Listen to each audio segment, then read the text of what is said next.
Okay, so I had this crazy idea to do an in the car video. I've seen some people do in the car videos, but where my holder is, it really sucks. So I don't know if this is going to turn out very well. But I wanted to talk about, I got to put my sunglasses on. I wanted to talk about, whoa! Sorry, guys, this is so not going to work. Okay, well, this is as good as it's going to get, I guess. I wanted to talk about play-based learning and play-based activities. And I put out a lot of activities in my Teachers Pay Teachers store and online and freebies and stuff like that. And a lot of them are the same activities. Like, for example, I do a lot of like clip the letter, match upper, lowercase, clip the sound. So it'll be a beginning sound pictures and you clip the letter, count and clip. And those are all activities that can be done with clothespins sitting at a table. And you think, okay, well, that's not very playful. But guess what you can do? Kids love to compete. So you go get some colored clothespins. You make a red team and a blue team, or purple and pink, or whatever you want to do. You give 2 kids red clothespins, 2 kids blue clothespins, and then you set a timer. And they have that long to see how many that they can do, how many correct letters they can guess, numbers, whatever. And let me tell you, they will want to do it again and again and again. And the other kids in the room will come around and watch. So that's something that just came out of my head because I'm always looking for ways to make things more playful. The playfulness is going to be almost more in the execution with some centers. Now we've got our sensory bin, our dramatic play, our blocks. Those are conducive to play. We know play-based learning is going to go on there. But when it comes to sitting down and forming letters, oh yeah, we can do it with Play-Doh. We can do it with beads. We can do it with pipe cleaners.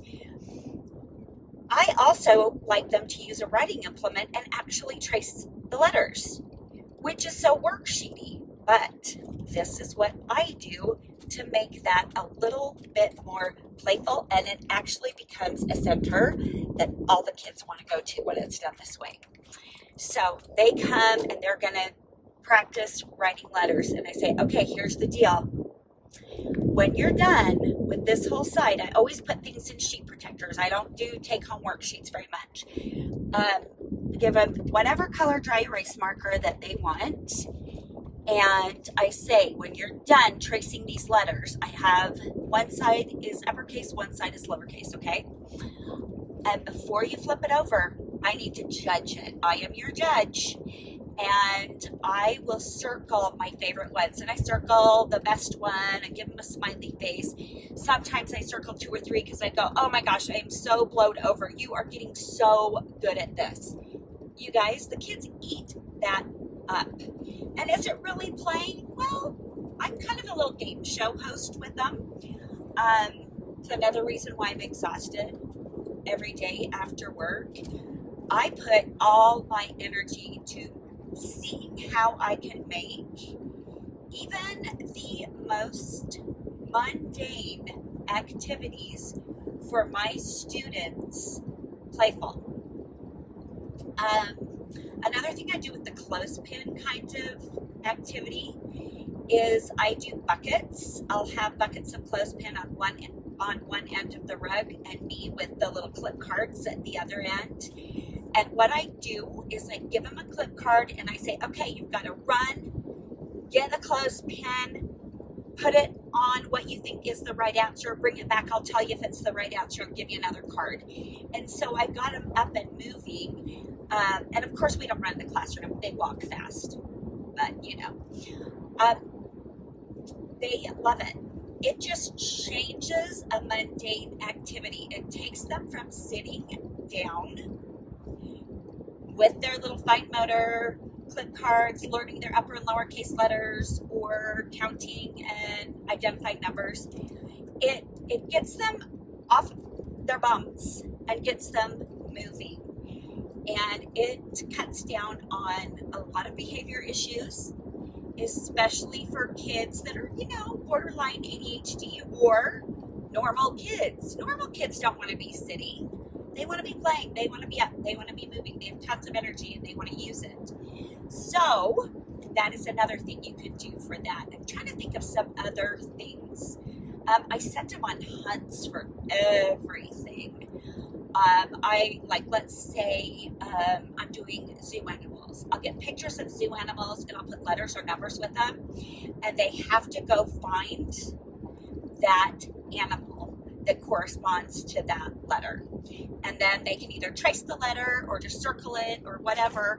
And it's just exposing them more to what those letters look like. And they love being out in the hallway hunting for things. I use library pockets a lot where they have to match, a letter to a sound or an uppercase letter to a lowercase letter. And I've got library pockets stuck on my walls all over the room. So they go searching for the matching letter, the matching picture, or the opposite, or the rhyming word, or you can do whatever. And you can have little things like picture top half. So it's sticking out of the library pocket. You can see the picture and you stick the other one in, and we wait until all of the library pockets have their pairs. That's one thing you can do. You guys, I did a food drive for Thanksgiving, and not I personally, my school, and the preschoolers always have to bring canned fruit. So we get a lot of cranberries, a lot of peaches, a lot of pears, and then we get some rando stuff. So what I did was take our big box of the canned food donations, and we lined up all the cranberries. And I showed the kids, they'd come to me if they didn't know what it was. I'd say, okay, that's cranberry. Okay, that's peaches. And I show them the line for the peaches, the cranberries, the pears, whatever. And we emptied the box and lined them all up. And guess what? We made a graph. I said, okay, which has the most? And they're like, cranberries has the most. Let's count how many cans of cranberries we have. Which has the least? Peaches. Let's count how many peaches. Are anything tied? Yes, applesauce and pears. And we had count those. And okay, now we got to hurry and see if we can put these in the box have the whole box filled in 2 minutes. They clean it up. I'm ready for my next small group. I want you to just change your mindset. We are all in our little teacher boxes. It takes us a long time to get to the lesson plan, to make sure the standards are being met, to make sure our activities are developmentally appropriate. Then we've got to think, are these play-based? Well, in order to really make them play-based, you got to jump out of your teacher box, not step out of your teacher box. And when you do that, you got to put yourself in the position of being 3 to 5 years old. And you've got to look at what you're doing and go, okay, how can I make this better? How can I make this different? What exactly should I do here to make this a more playful activity? It's really on you. Some things have play built right in, like when you hide something, and you have to find the gingerbread man under the cookie sheets or whatever, or you make a pattern, you throw a dish towel over it and say, okay, who can remember what the pattern was? You can do that with anything, and they love it because it becomes then this little mind exercise, not just about the pattern, but it's like, oh gosh, what do I remember? Was it red, blue, or was it red, yellow, or was it red, blue, blue? So yeah, keep a good supply of dish towels around for just that purpose. You guys, you know what is so funny is that there is a man in the car in front of me who keeps looking in his rear view mirror and in his side mirror and laughing at me because I use my hands a lot when I talk, and I think he thinks I'm an idiot. Well, maybe I am an idiot. Maybe he knows me. This actually might be my son-in-law's dad. Ha! That would be so funny. And I am the crazy lady talking in her car. But you guys, I want you to really think about that when you're stuck, when a center is not working. I want you to take a breath, take a little, who is that cute little guy on Instagram? I love him. He always goes pre-K pause.